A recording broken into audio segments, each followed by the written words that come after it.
আসসালামু আলাইকুম। একাদশ শ্রেণীর কলেজ ভর্তি ২০২৬-২৭ সিরিজের আজকের ভিডিওতে তোমাদের সবাইকে স্বাগতম।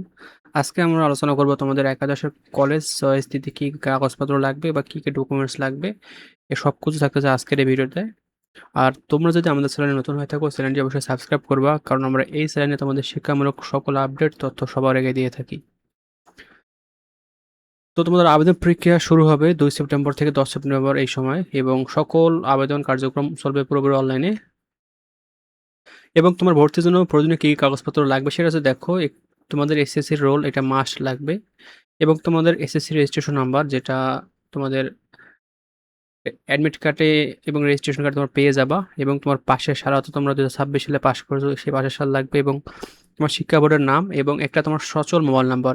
এই মোবাইল নাম্বারটা তুমি ভুলেও ভুল নাম্বার বা অন্য নাম্বার দিবা না, কারণ তোমার এই মোবাইল নাম্বারে তোমার কলেজ চয়েসের যে রেজাল্ট সেটা চলে আসবে মেসেজ আকারে, অর্থাৎ তুমি কোন কলেজে চান্স পেয়েছো সেই পুরো তথ্যটা পাবা তুমি এই মোবাইল নাম্বার থেকে। তা চেষ্টা করবো একটা সচল এবং যে মোবাইল নাম্বারটা তুমি চালাও সেই মোবাইল নাম্বারটা দিতে। এর ফলে হবে কি, তোমার যখন রেজাল্ট দিবে কলেজ চয়েসের, তখন ফলাফলটা তোমার ফোনে চলে আসবে সবার আগে। এখন বলবো কলেজ চয়েসের নিয়ম। দেখো, তুমি সর্বনিম্ন 5টি এবং সর্বোচ্চ 10টি কলেজ চয়েস দিতে পারবা। এখন তোমার কাজ হচ্ছে, তুমি যেসব কলেজে পড়তে চাও বা তোমার সবচেয়ে পছন্দের কলেজগুলোকে সবার উপরে রাখবে, এবং তুমি একটা জিনিস মাথায় রাখবা যে পছন্দের কলেজ রাখলেই হবে না, তোমাকে দেখতে হবে তোমার জিপিএ অনুযায়ী তুমি সেই কলেজে পড়ার যোগ্য কি না। যদি তোমার জিপিএর সাথে ওই কলেজের পড়ার সামঞ্জস্য থাকে, তবেই তুমি ওই কলেজ চয়েস দিবা। আর কলেজ চয়েস তালিকাটা খুবই সতর্কভাবে করবা। এখানে কোনো ভুল হলে তোমার কলেজ চয়েসে অনেক বড় সমস্যার সৃষ্টি হবে।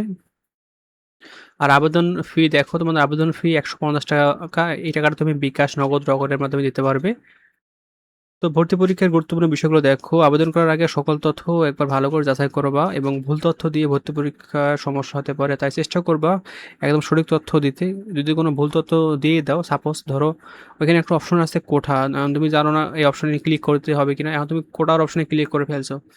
এর ফলে তোমার যে ভর্তির যে সমস্যা সৃষ্টি হবে একটা, অর্থাৎ তুমি যখন কলেজে ভর্তি হতে যাবা, তখন যদি তোমার কাছে কোটার তথ্য চায় তুমি দিতে পারবে না। তাই চেষ্টা করবা আবেদন করার সময় সঠিক তথ্যগুলো দেওয়ার।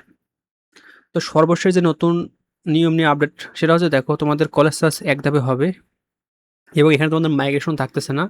তবে এই নিয়ে এখনো চূড়ান্ত কোনো নিয়োগ বিজ্ঞপ্তি এখনো বোর্ড প্রকাশ করেনি। তাই এই বিষয়টা এখনো ক্লিয়ার না। তারপরেও যেহেতু তারা বলছে, নিশ্চয়ই এর পেছনে কোনো কারণ রয়েছে। তো শিক্ষার্থীদের জন্য সর্বশেষ আমার যে পরামর্শ সেটা হচ্ছে, দেখো কলেজ চয়েস দেওয়ার আগে যে কলেজে চয়েস দিবা সেই কলেজ সম্পর্কে ভালোভাবে তথ্য সংগ্রহ করো। নিজের ফলাফল ও সম্ভাবনা বিবেচনা করে কলেজ পছন্দ লিস্ট তৈরি করবা, এবং অফিসিয়াল বিজ্ঞপ্তির জন্য অপেক্ষা করো, এবং কলেজ আবেদনের জন্য রেডি হয়ে থাকো। তো ভিডিওটি এই পর্যন্ত। ধন্যবাদ সবাইকে।